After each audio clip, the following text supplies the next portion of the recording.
I don't really have a specific question, more like my intentions to up here to play with you, to maybe bring this conversation to where it's never been. I feel like money and materials comes very easily to me because I don't desire them as much, but more accurately, my resistance isn't as strong. Oh. They come because I don't care about them?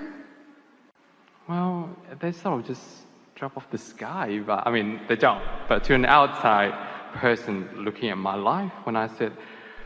So you're saying you don't worry about it? Would you say you just expect it to be that way? Expectation feels that I'm thinking about it all the time, but no, it doesn't. Expectation means that there is a desire and a belief in the same place. Okay. That's what an expectation is. Desire and belief in the same place. You don't have to be talking about it all the time, but you're not talking against it either. I asked for $10,000 and you said about try to do 20, 30, 40, 50% less. I offer no effort. It's just, I said, I'm just going to put it out there.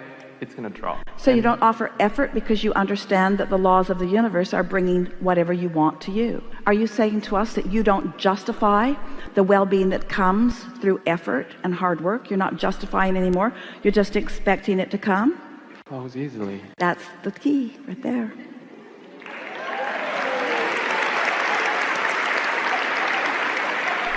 So how do you come to expect something that hasn't manifested? So you say, well, money isn't coming easy to me, and I'd like to be like that guy. I'd just like to expect it. But how do you expect something that hasn't been happening when you've been noticing what's been happening? What's the obvious answer? You have to notice a little less what's been happening. You have to stop taking score of what is. You have to find some way to put what is where it belongs.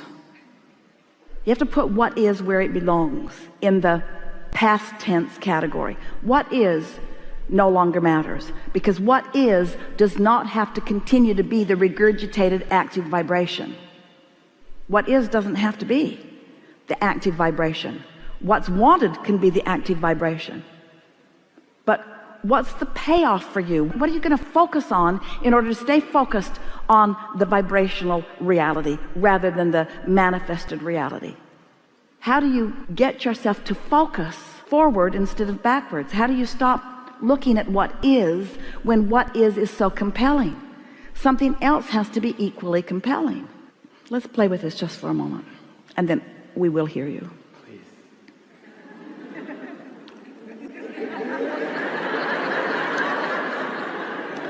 Do you enjoy a feeling of clarity? Do you? Do you like to feel so clear in your mind that you know exactly what you're doing? You know, when you click into that, you know those moments in time when clarity is just so strong that it feels to you like you just can't get it wrong, at least not right now. Things are just really clicking for you. Is that something worth focusing on? And is it a condition or is it an unconditioned? We know these words sound awkward to you, but we're wanting to somehow cajole you into not facing reality anymore. Your reality is the platform that you bounce off of. But if you let it be what you're giving your undivided attention to, your reality will hold you apart from your motion forward. So you have to find a way to put reality where it belongs, which is past tense. It's old news. What's already manifested isn't where the sweet spot it is, isn't where the action is, it isn't where the energy is, it isn't where the fun is, it isn't where the leading edge is, it isn't where the new ideas are. It's the hatching of the new idea, it's the experience of the new rendezvous, it's the turning the vibration into a thought, it's the receiving of the thought, it's the conscious awareness that you've received a thought, it's the emotional feeling of worthiness that the thought has come, and the emotional feeling of positive expectation that that's going to amount to something. And every single thing you want, no matter what it is, material object, state of being, lover in your bed, pile of money, doesn't matter what it is, every single thing you want is because you believe you will feel better in the having of it. So if we can get you to just for 2 days, say, what's the feeling that I'm reaching for? What's the feeling? So what did you come to talk to us about? It's sort of like a recalibration of step 5, embracing contrast with unconditional love. It feels like it's easier with material, but when it comes to people, when I put so much effort and care into someone, I would kind of like to keep them around a little bit, but then it just seems to flow in and out. But when I don't care about material, I couldn't care. When they come in, they go, I just let them go. But when it comes to people... Well, people are the trickiest thing of all, because they've got their own opinions about what they should be doing with their lives. It's just really annoying that they don't line up to serve you in the way they need to.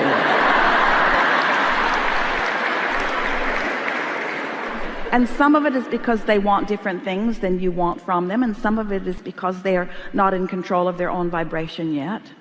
But people are really tricky. What you are best to do relative to people is just find a way of feeling good about what you're flowing to them. Because if you are evaluating the conditions that they are flowing to you, you have no control of that. That's a cycle that you will never work your way out of.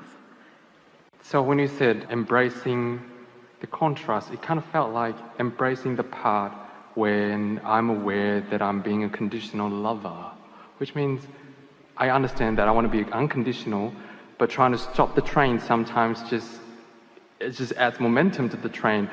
Now I want to embrace that contrast by go, oh well, I'm just gonna let it crash.